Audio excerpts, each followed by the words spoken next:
Boa tarde, seja bem-vindo ao programa da Igreja de Jesus Cristo dos Santos dos Últimos Dias. Thomas S. Monson, presidente da Igreja de Jesus Cristo dos Santos dos Últimos Dias, faleceu no passado dia 2 de janeiro com 90 anos de idade. O presidente Monson, que serviu como presidente da Igreja desde fevereiro de 2008, deixa um legado de serviço e boas obras. Para mais de 15 milhões de membros da Igreja em todo o mundo, o presidente Monson foi um exemplo de alguém que seguiu Jesus Cristo, ao servir a importantes responsabilidades de liderança da Igreja ao longo da vida. Também ministrou a milhares de pessoas em lares, hospitais, asilos. Nunca permitam que um problema que tenha que ser resolvido se torne mais importante do que a pessoa a ser amada. Este foi um dos ensinamentos do presidente Monson. Para conhecermos mais sobre a vida e legado deste homem, que serviu como presidente da Igreja, temos connosco em estúdio Hélder Joaquim Moreira, representante da Igreja em Portugal, a quem eu desde já agradeço ter aceito este convite. Afinal, quem era este senhor, o presidente Thomas S. Monson, para as pessoas da Igreja? Pela frase que já referiu, define exatamente a pessoa que ele sempre nos exemplificou. Que um problema não seja mais importante que uma pessoa a ser amada. No seu serviço, como membro da Igreja e como líder, sempre deu como prioridade servir às pessoas.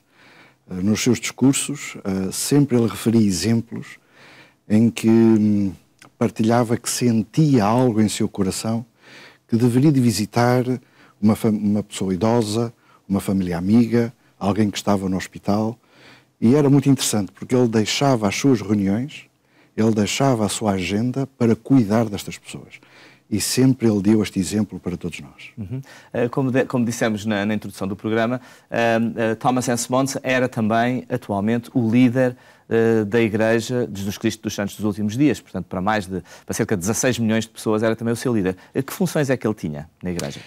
Como presidente da Igreja, preside todas as reuniões e também as instruções que nós recebemos a nível mundial. Posso lhe dizer que uma das mais importantes das instruções que nós recebemos do presidente Monson foi a mudança de idade para o trabalho missionário, dos jovens para começarem a partir dos 18 anos de idade e das moças para começar a partir dos 19 anos de idade. Está a falar, portanto, daqueles rapazinhos que vemos na rua de camisa branca e com uma identificação, com uma placa, não é? Exatamente. Os elders e as sisters, não é? Os elders e as sisters. E na época foi uma mudança muito substancial da Igreja.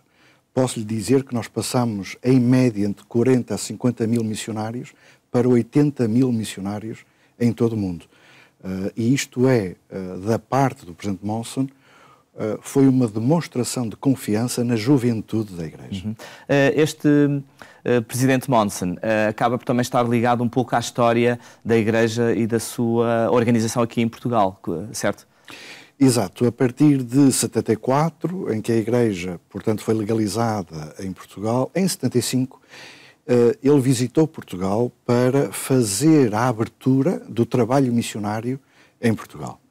Foi um momento único na vida dele, porque sempre que ele visitava Portugal e sempre que ele fazia conferências para Portugal, para discursar e instruir os membros da Igreja, ele sempre lembrava estes momentos na vida dele em Portugal. Inclusivamente ele gostava de referenciar que ele conhecia a geografia de Portugal.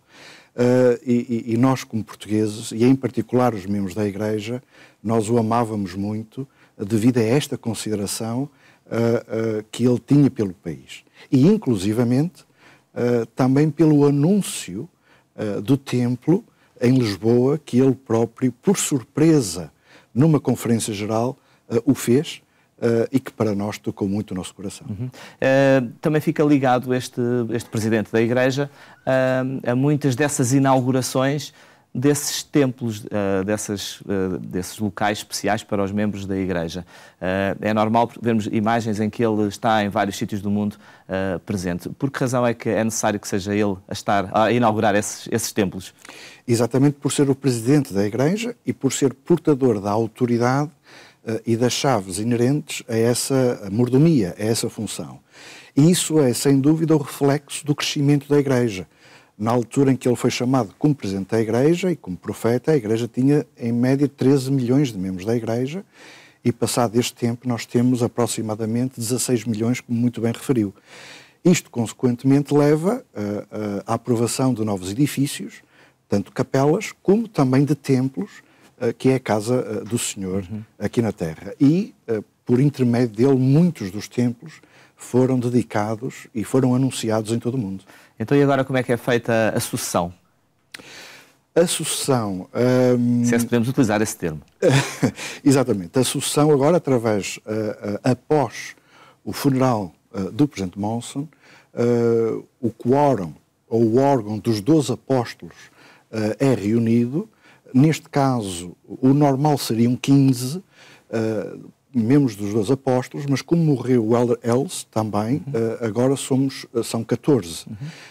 Vão ser reunidos pela presidência do Presidente Nelson, que é o membro mais velho do quórum dos 12 apóstolos, e aí tem duas deliberações a tomar.